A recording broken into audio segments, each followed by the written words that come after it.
नमस्कार दोस्तों। आज जो हम अध्याय करने जा रहे हैं उसका नाम है जैव प्रक्रम। हम इसके अब तक 4 भाग पहले ही कर चुके हैं और ये इसका 5वां भाग है, जिसमें हम एक नए जैव प्रक्रम के बारे में पढ़ने जा रहे हैं। और ये नया जैव प्रक्रम है वहन। और सबसे पहले हम बात करेंगे इसमें मनुष्य में वहन की। तो हम जानते हैं मनुष्य में जो वहन होता है वो होता है रक्त की वजह से। तो रुधिर में एक तरल माध्यम होता है जिसे कहा जाता है प्लाज्मा। अब अगर हम प्लाज्मा की बात करें तो जो प्लाज्मा होता है वो लगभग रक्त का आधा होता है। और उसके बाद जो बचा हुआ पार्ट होता है उसमें होते हैं लाल रक्त कोशिका, और बचे हुए जो पार्ट बचते हैं थोड़े से उसमें होते हैं श्वेत रक्त कोशिका और प्लेटलेट्स। और इन सभी से मिलकर हमारा रक्त बनता है। अब क्योंकि प्लाज्मा हमारे रक्त का सबसे बड़ा भाग होता है तो हम ये कह सकते हैं कि जो वहन होता है वो प्लाज्मा की वजह से ही होता है। अब अगर हम बात करें कि प्लाज्मा वहन किस किस का करता है तो भोजन, कार्बन डाइऑक्साइड तथा नाइट्रोजनी वर्ज्य पदार्थ का विलीन रूप में वहन होता है प्लाज्मा की मदद से। वहीं अगर हम ऑक्सीजन की बात करें तो ऑक्सीजन को लाल रुधिर कोशिकाएं ले जाती हैं, क्योंकि लाल रुधिर कोशिकाओं में होता है हीमोग्लोबिन जो ऑक्सीजन के साथ अभिक्रिया करता है। अब इन सभी को पंप करने के लिए कोई तो पंपिंग चाहिए होगी और वो काम करता है हमारा हृदय। तो चलिए अब समझते हैं हृदय को। हृदय एक पेशीय अंग है जो हमारी मुट्ठी के आकार का होता है। तो आकार तो इसका पता चल गया। कार्बन डाइऑक्साइड प्रचुर रुधिर को कार्बन डाइऑक्साइड छोड़ने के लिए फुफ्फुस में जाना होता है तथा फुफ्फुस से वापस ऑक्सीजनित रुधिर को हृदय में लाना होता है, और हृदय का यही काम होता है। अब हृदय इस काम को कैसे करता है ये समझने के लिए पहले हमें हृदय को समझना होगा। तो चलिए आइए समझते हैं हृदय को। ये हमारा हृदय का डायग्राम है। अब हम जानते हैं कि जो मानव का हृदय होता है वो 4 भागों में बटा हुआ होता है। तो चलिए इसे 4 भागों में बांट देते हैं। अब इस तरफ हुआ दायां भाग और इस तरफ हुआ बायां भाग। अब जो ऊपर के 2 भाग हैं उन्हें कहा जाता है अलिंद और नीचे के भागों को कहा जाता है निलय। ऊपर में जो दाईं तरफ भाग है उसका नाम हो जाएगा फिर दायां अलिंद और बाएं वाले भाग का हो जाएगा बायां अलिंद। इसी तरह नीचे जो दायां वाला भाग है उसे कहा जाएगा दायां निलय और बाएं वाले भाग को कहा जाएगा बायां निलय। तो ये जो 4 भाग हैं उनके नाम तो पता चल गए। इसके अलावा हमारे हृदय में शिराएं होती हैं और धमनियां होती हैं। तो अगर हम दाएं साइड की बात करें तो दाएं भाग में 2 महाशिरा होते हैं। एक होता है शरीर के ऊपरी भाग वाला महाशिरा और एक होता है निचली भाग का महाशिरा।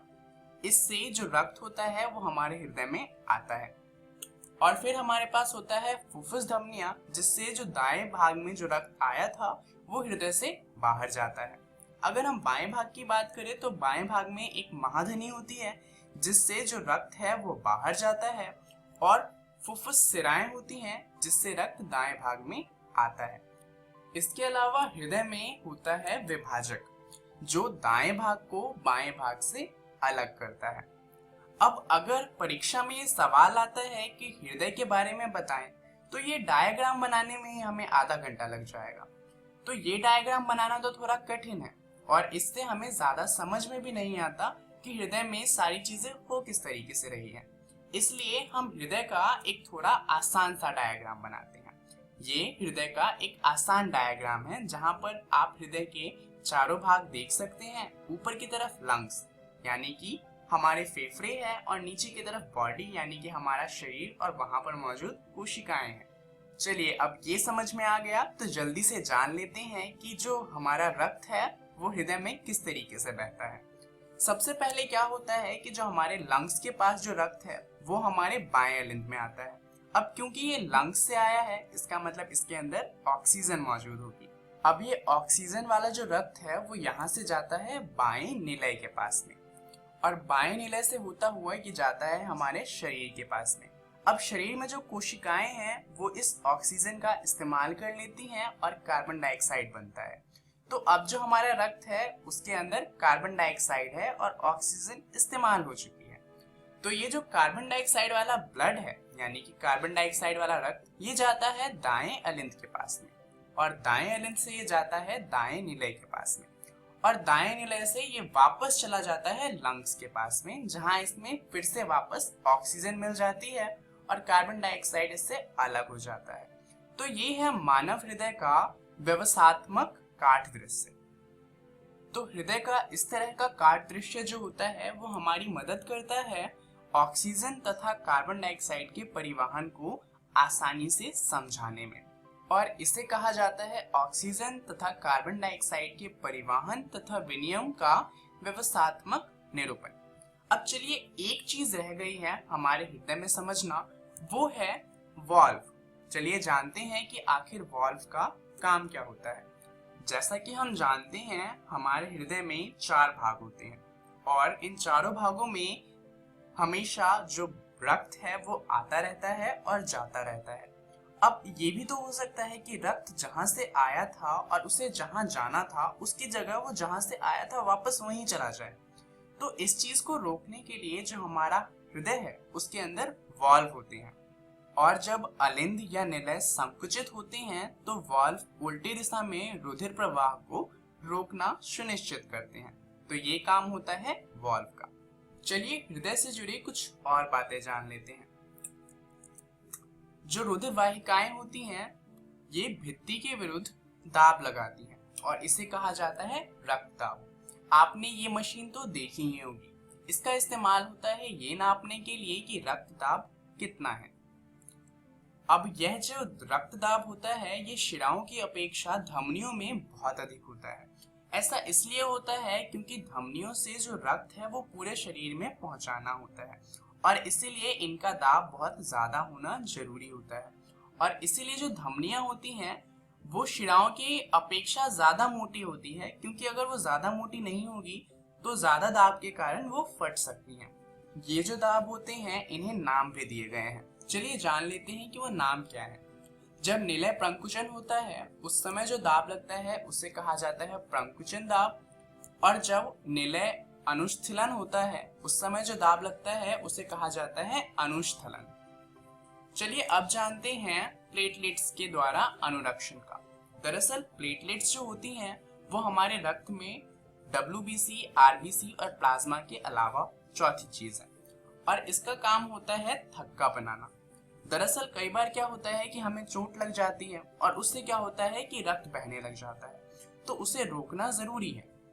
तो प्लेटलेट्स का काम यही होता है कि ये पूरे शरीर में भ्रमण करती हैं और जहां पर भी रक्तस्राव हो रहा होता है उस स्थान पर रक्त का थक्का बनाकर मार्ग को अवरुद्ध कर देती हैं। चलिए अब जान लेते हैं वहन में लसिका के बारे में। लसिका एक अन्य प्रकार का द्रव है जो वहन में भी सहायता करता है। इसे लसिका या उत्तक तरल कहते हैं। दरअसल होता क्या है कि जो हमारी रुधिर कोशिकाएं होती हैं उनसे कुछ रक्त जो होता है वो हमारे उत्तकों में चला जाता है और इसीलिए इसे लसिका या उत्तक तरल कहते हैं। ये रंगहीन होता है क्योंकि हमारे रक्त का रंग जो होता है वो होता है लाल रुधिर कोशिकाओं की वजह से, परंतु जब यह उत्तकों में जाता है तो हमारा लाल रक्त कोशिका जो है वो उत्तकों में नहीं जा पाता और इसलिए जो लसिका होता है वो रंगहीन रह जाता है। तो ये तो था कि मानव में वहन किस प्रकार से होता है। चलिए जानते हैं कि पौधों में वहन किस तरीके से होता है। अगर हम छोटे पौधों की बात करें तो उनमें विसरण से जो पानी होता है वो ऊपर चला जाता है और पत्तियों में जो भोजन बना होता है वो नीचे आ जाता है।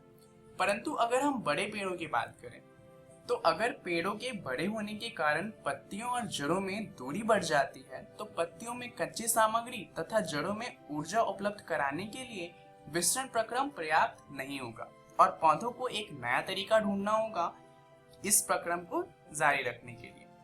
तो पौधों का जो ये वहन तंत्र होता है वो ऊर्जा युक्त पदार्थ तथा जड़ों से कच्ची सामग्री का वहन करता है।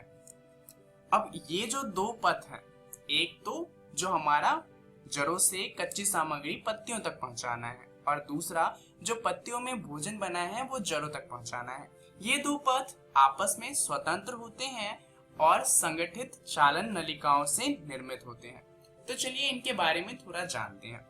दरअसल अगर हम पौधों की बात करें तो वो पानी को उसी तरीके से पीते हैं जैसे हम मान लीजिए स्ट्रॉ से किसी ग्लास में रखे पानी को पी रहे हों। तो ये जो काम होता है ये होता है जाइलम और फ्लोएम से। जाइलम क्या करता है, वो जल और जो मिनरल होते हैं उन्हें नीचे से यानी कि जड़ों से लेते हुए पत्तियों तक पहुंचाता है। वहीं अगर हम फ्लोएम की बात करें तो फ्लोएम क्या करता है कि वो जो पत्तियों में भोजन होता है उसे जड़ों तक पहुंचाता है। अब इन दोनों नामों में आपको थोड़ी कंफ्यूजन हो सकती है, तो आप इसको कुछ इस तरीके से याद रख सकते हैं। जाइलम मैच करता है जल से, तो जाइलम जल पहुंचाने का काम करता है। वहीं फ्लोएम मैच करता है फूड से, तो फ्लोएम फूड पहुंचाने का काम करता है। चलिए अब जानते हैं कि भोजन तथा दूसरे पदार्थों का स्थानांतरण होता किस तरीके से है।